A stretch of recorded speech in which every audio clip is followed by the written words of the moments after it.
Have you ever run into this problem? Your wife gets home from work, kick her shoes off like they personally wronged her. You ask what happened, she says nothing. You ask again, then she suddenly blows up. What happened? I work like a dog all day, then I come home and work as a maid. You get pissed too? What the hell's wrong with you? And boom, you're at war. You think that's the end of it? Nope. Later that night you ask again, softer this time. What actually happened, dear? She said my boss is a nightmare. She tortured me all day. Then you comfort her, don't worry, let's just quit. You don't have to put up with such shit. And she explodes again. You don't get me at all? I don't want to hear it. Get out of my face. Well, maybe just thinking about this kind of marriage gives you a headache. But you know what? Tell the exact same story to a Japanese person. There's a good chance to tell you this problem barely exists in their marriage. So if your marriage is slowly driving you insane, what if you're married in Japan?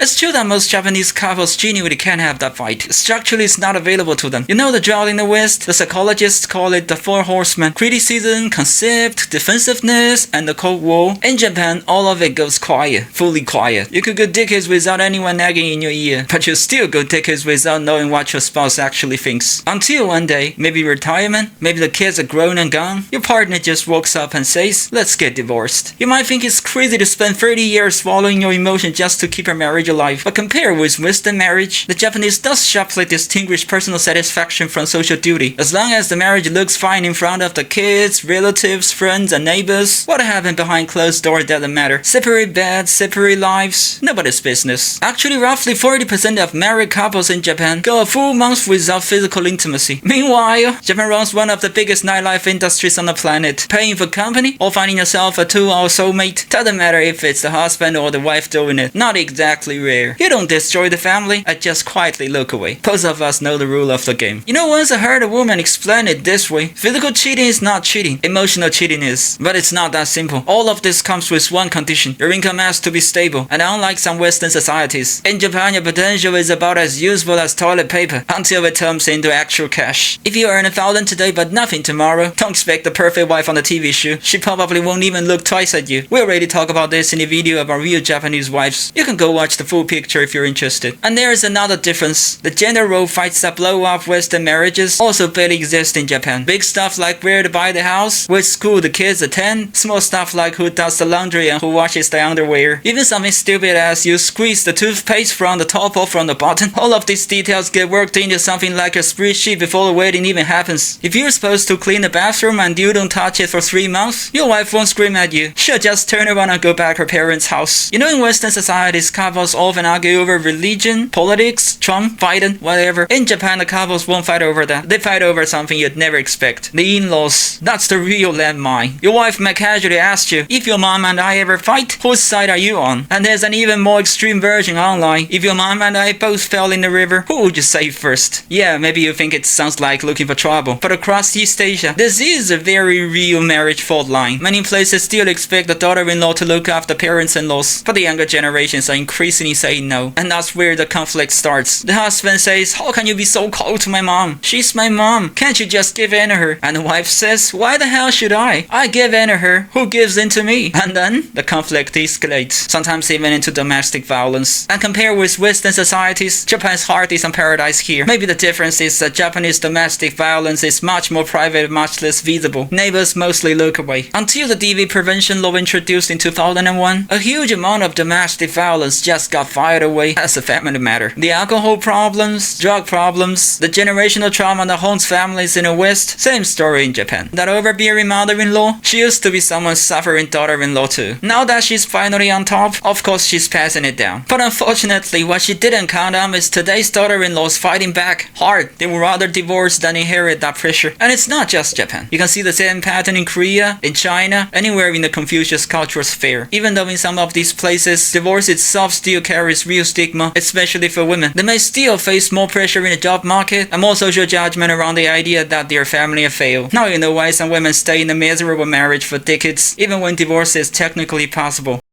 If you go watch almost any media report or expert lecture, they'll usually tell you happy marriage are common. Divorce is the minority. But unfortunately, from the perspective of basic human nature, a genuinely happy marriage is rare in any modern society. Modern marriage asks a person to be your best friend, your roommate, your co-parent, your business partner, and your source of desire, all at once. But the problem is these roles fight each other by design. You can't feel real desire for someone you know completely. But marriage is built to kill uncertainty and build safety. That is the trap. So you know what? Most of what gets labeled as stronger marriage on TV, highly education couples, highly income couples, trust me, 90% of that is a shoe for the audience. You drool over a pretty face on the street, so what a professor. You get divorced and lose the television. Of course that hurts. But a billionaire gets divorced and loses half their fortune. Trust me, they lose sleep over it too. No real difference. But for ordinary people, the marriage script usually looks like this. You scroll TikTok, you see perfect husbands and perfect wives, then you get married, and suddenly you wake up every morning under the weight of a mortgage, a car loan, education costs, and a job you don't believe in. You go to work and see no future. You come home looking for some comfort and find your partner's even more drained than you are. You know what? The real question was never why is my marriage unhappy. It's why did I end up married in the first place? Half asleep at the wheel. And the answer is not that you wanted this. For thousands of years, the system has been quietly pushing ordinary people toward marriage. Back to Augustus in ancient Rome, marriage laws punished being single and rewarded having children. Modern governments do the same thing in softer language like child benefits and marriage incentives. Country after country, church or state, someone's always telling you that marriage and kids are just part of life. What they never tell you is marriage means a stable underclass, a reliable tax base, and a steady supply of soldiers. You can watch this play out in some places like Russia and Ukraine at this exact moment. The one difference is modern states can order you into marrying and having kids the way Ceausescu's Romanian did. As women's role in the workforce keeps growing, those elites just chase votes and short-term growth instead. And for the population problem that not marrying creates, there's an easy fix. Put in immigrants, stabilizes the numbers and wins a good reputation. What happens to the country after they're out of office? Not really their problem. The only unfortunate thing is that trick doesn't work well in East Asia, which is exactly why Japan and Korea's population crisis looks so extreme.